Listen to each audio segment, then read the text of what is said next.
आप जो सुनने जा रहे हैं वो एक इंसान की जिंदगी की सच्ची बायोग्राफी है। हर लफ्ज में उसका दर्द, हर सांस में उसका संघर्ष है। इस सफर को महसूस करने के लिए ईयरफोन जरूर पहन लीजिए। कुछ लोग इस दुनिया में सिर्फ जीने नहीं आते, वो आते हैं जलने, गलने और फिर इतिहास को चीर देने। डॉ अब्दुल कलाम, एक ऐसा नाम जिसे जब पहली बार किसी स्कूल की अटेंडेंस में पुकारा गया था तो पीछे बैठे कुछ बच्चों ने हंसकर कहा था, अरे मछुआरे का बेटा भी पढ़ेगा क्या?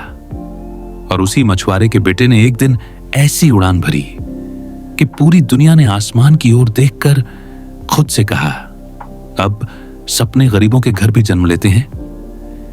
यह कहानी सिर्फ एक इंसान की नहीं है, यह कहानी उस जिद की है जो रोटियों से बड़ी थी, उस भूख की है जो पेट में नहीं आत्मा में थी। एक छोटा सा गांव रामेश्वरम, मंदिरों की घंटियों और समुद्र की लहरों के बीच पैदा हुआ एक लड़का जिसने बचपन में ही यह समझ लिया था, मकान छोटा हो सकता है पर सोच नहीं। अब्दुल का घर मिट्टी का था लेकिन सपने पत्थर से भी मजबूत थे। पिता नाव चलाते थे और मां चुपचाप उस नमक वाले धुएं में रोटियां सेंकती थीं। पर उस लड़के की आंखों में कुछ था, ऐसा कुछ जो वक्त को बदलने का इशारा दे रहा था। हर सुबह जब और बच्चे जलेबी के लिए लाइन में खड़े होते थे, अब्दुल अखबार बांटने निकल जाता था। नंगे पांव, गर्म सड़क और आंखों में पसीने के नीचे दबे सपने, क्योंकि उसे मालूम था अगर वो नहीं जला तो रोशनी नहीं होगी। स्कूल में अलग बैठाया जाता था क्योंकि वो मुस्लिम था, लेकिन वो कभी किसी से नफरत नहीं करता था क्योंकि उसकी किताबों में लिखा था ज्ञान का कोई धर्म नहीं होता। और वही किताबें उसकी सबसे बड़ी दोस्त बन गईं। जब उसके एक दोस्त ने उससे कहा, कभी साइंटिस्ट बनना भाई, तो उसने सिर हिलाया भी नहीं, क्योंकि वो जानता था सपनों पर हंसने वालों को जवाब शब्दों से नहीं, उड़ानों से दिया जाता है। और वो दिन भी आया जब उसी अब्दुल को देखकर आइजरो के बड़े बड़े साइंटिस्ट चुप हो गए थे, क्योंकि एक गरीब लड़का उनके रॉकेट से ज्यादा तेज निकला था। यह कहानी अभी शुरू ही हुई है। अब हम उस रास्ते पर चलेंगे जहां हर मोड़ पर तिरस्कार था, तन्हाई थी, नाकामी थी, लेकिन फिर भी वो नहीं रुका, क्योंकि उसे एक दिन सूरज बनकर लौटना था। नाम था डॉ एपीजे अब्दुल कलाम, और ये उसकी कहानी है। कहते हैं एक भूखा इंसान दो काम करता है, या तो सपनों को बेच देता है या फिर अपने सपनों से भूख को मार देता है। अब्दुल कलाम उस उम्र में जब बच्चे खिलौनों से खेलते हैं, वो चुपचाप मंदिर की सीढ़ियों पर बैठा रहता था, क्योंकि वहां शाम को बची हुई प्रसाद की पूड़ियां मिलती थीं। घर में कभी भी खाना पूरा नहीं होता था, कभी मां खाती नहीं थी और कहती थी, मुझे भूख नहीं है बेटा, तू खा ले। पर वो जानता था मां झूठ बोल रही थी, और उसी दिन उसके भीतर कुछ टूट भी गया और कुछ बन भी गया।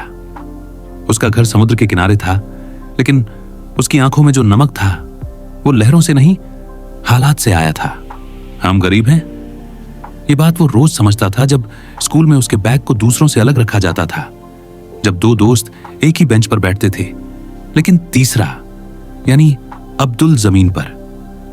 उसका एक ही अपराध था, उसका धर्म, उसका नाम, उसका खानदान, पर उसने कभी शिकायत नहीं की, क्योंकि उसे मां ने सिखाया था, जहां अगर तुम्हें कोई नीचे गिराने की कोशिश करे तो तुम और ऊंचा उड़ो बेटा।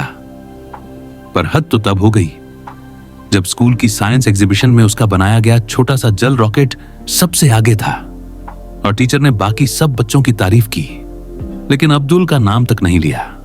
वो बस मुस्कुराया और उस जलते हुए रॉकेट को घूरता रहा, जैसे कह रहा हो, एक दिन असली रॉकेट बनाऊंगा और तब तुम सब देखोगे। पर उससे पहले उसे एक और बड़ी हार झेलनी थी। आईआईटी में दाखिले की कोशिश, मेहनत इतनी कि आंखें लाल हो गईं, पर जब रिजल्ट आया उसका नाम कहीं नहीं था। कई दिन तक उसने किसी से बात नहीं की, चुपचाप समुद्र के पास बैठा रहा। शायद उस लहर से पूछ रहा था, क्या मैं वाकई हार गया हूं? पर फिर एक दिन उसके पिता ने धीरे से उसका कंधा पकड़ा और कहा, बड़ा सपना टूटे तभी असली सपना बनता है। और उस दिन अब्दुल ने अपने पसीने को पोंछा नहीं। उसने उसे चुपचाप अपनी किताबों पर गिरने दिया, क्योंकि उसे पता था अब मैं वहां जाऊंगा जहां कोई उम्मीद नहीं करता कि मैं जाऊं। और कुछ महीनों बाद Madras institute of technology MIT में उसे दाखिला मिल गया। पर कॉलेज की फीस कहां से आए? मां के सारे गहने बिके, बहन ने अपनी शादी टाल दी और अब्दुल ने फिर से अखबार बांटना शुरू किया। लेकिन अब वो अखबार नहीं, किस्मत बांट रहा था। अब धीरे धीरे वो दिन आ रहा था जब अब्दुल को आइजरो में एक छोटा सा प्रोजेक्ट दिया गया और वहां से शुरू हुई उसकी असली उड़ान की कहानी। अब्दुल कलाम अब आइजरो में थे, पर उनकी जेब में अब भी वही पुराना रुमाल था जिसे मां ने तब दिया था जब वो रामेश्वरम से विदा हुआ था। आइजरो का पहला दिन, सफेद जग शर्ट, आंखों में थकावट, लेकिन आत्मा में एक तूफान। सब इंजीनियर थे, साइंटिस्ट थे, और बीच में खड़ा था एक दुबला पतला लड़का जिसके बाल हमेशा बिखरे रहते थे और जो सवालों से ज्यादा जवाब लेकर आता था। उसे पहला काम मिला SLV-3 नाम का रॉकेट डिजाइन करना, और यहीं से शुरू हुई उसकी अग्नि परीक्षा। 4 साल की मेहनत, हजारों कैलकुलेशंस, दिन रात का एक ही सपना, भारत का अपना रॉकेट, अपनी उड़ान। लेकिन 1958 की एक सुबह जब सबकी निगाहें आकाश की ओर थीं, जब लॉन्च बटन दबा तो रॉकेट सिर्फ 317 सेकंड उड़कर समंदर में गिर गया। देश के करोड़ों सपने चंद मिनटों में पानी में डूब गए। सबने उस टीम को घूरा और सबसे ज्यादा अब्दुल कलाम की तरफ। मीडिया वाले, मंत्री, अफसर, सब एक ही सवाल, क्या यह आदमी नाकाम रहा? लेकिन उस दिन उस असफलता की आग में एक नई ताकत पैदा हो चुकी थी। अब्दुल ने कोई सफाई नहीं दी, सिर्फ एक लाइन बोली, गलती हमारी थी, सुधार भी हम ही करेंगे। और अगले ही साल 1980 में SLV-3 दोबारा लॉन्च हुआ और इस बार भारत ने अपने पहले सैटेलाइट को अंतरिक्ष में पहुंचा दिया। पूरा देश खड़ा होकर तालियां बजा रहा था और वहीं एक कोने में वो लड़का जो कभी स्कूल में जमीन पर बैठता था चुपचाप मुस्कुरा रहा था, क्योंकि ये उसकी नहीं, उन करोड़ों बच्चों की जीत थी जिनसे ये दुनिया कहती है तुमसे नहीं होगा। इसके बाद शुरू हुआ अग्नि, पृथ्वी, नाग, त्रिशूल का द्वार। भारत अब मिसाइल टेक्नोलॉजी में दुनिया के सबसे तेज देशों में गिना जाने लगा था और हर बार जब एक मिसाइल लॉन्च होती, किसी अखबार में लिखा जाता, the missile man of India, doctor APJ Abdul Kalam. पर फिर एक दिन दिल्ली से एक फोन आया और उस लड़के को कहा गया, आपको राष्ट्रपति पद के लिए चुना गया है। और उसने कहा 2002, वो साल जब एक वैज्ञानिक, एक मिसाइल एक्सपर्ट, एक किताबों में खोया रहने वाला इंसान भारत का राष्ट्रपति बन गया। पर असली बात यह नहीं थी। असली बात यह थी कि वो कुर्सी पर बैठने से पहले अपने जूते उतारता था और बोलता था, ये कुर्सी मेरी नहीं है, ये तो भारत के हर बच्चे की है जो आज भी बिना चप्पल के स्कूल जाता है। उन्होंने कभी राष्ट्रपति भवन को ताजमहल की तरह नहीं देखा, उन्होंने उसे एक पाठशाला बना दिया। वहां कोई राजा नहीं बैठा था, वहां बैठा था जनता का आदमी, बच्चों का दोस्त और भारत का सपना। राष्ट्रपति भवन में जब स्कूल के बच्चे मिलने आते थे तो वो बच्चों के सिर पर हाथ रखते और कहते, तुम्हारे सपनों में इतनी आग है कि पूरा देश जल उठेगा। और जब एक बच्ची ने उनसे पूछा, आपको डर किससे लगता है? उन्होंने मुस्कुराकर जवाब दिया, मुझे डर लगता है उस दिन से जब भारत का कोई बच्चा सपना देखना छोड़ देगा।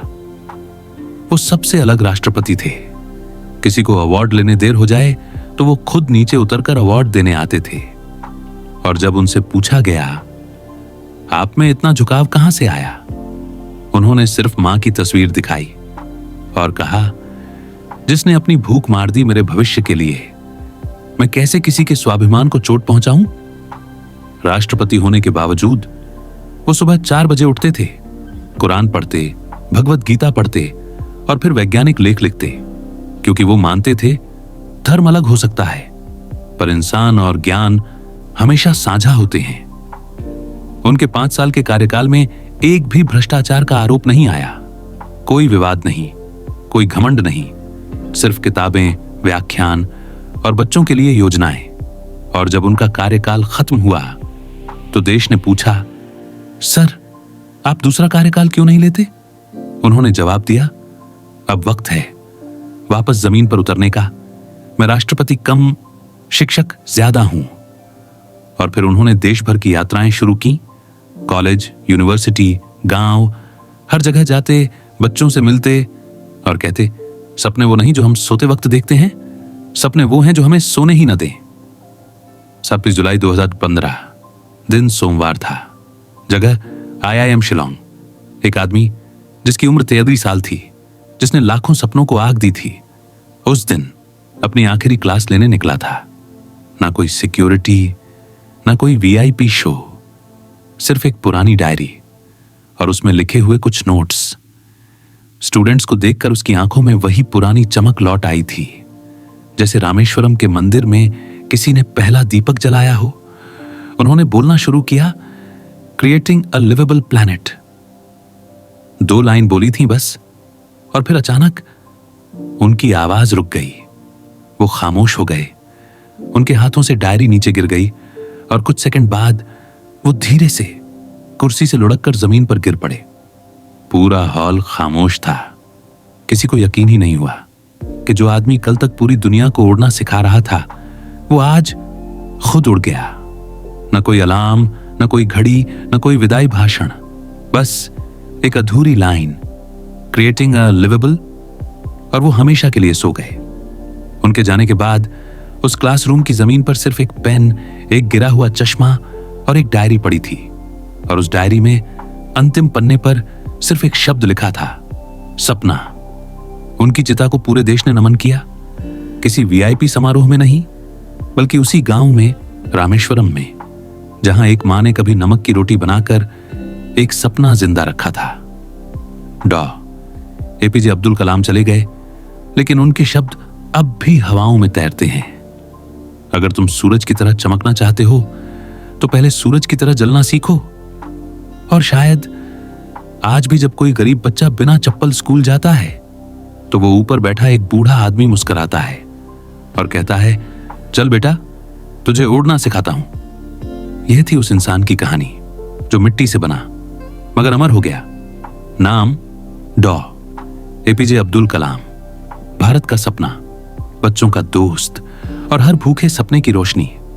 ये सिर्फ एक जीवनी नहीं थी, ये था एक इंसान का संघर्ष, उसकी तकदीर से लड़ाई और उसकी जीत की सच्ची कहानी।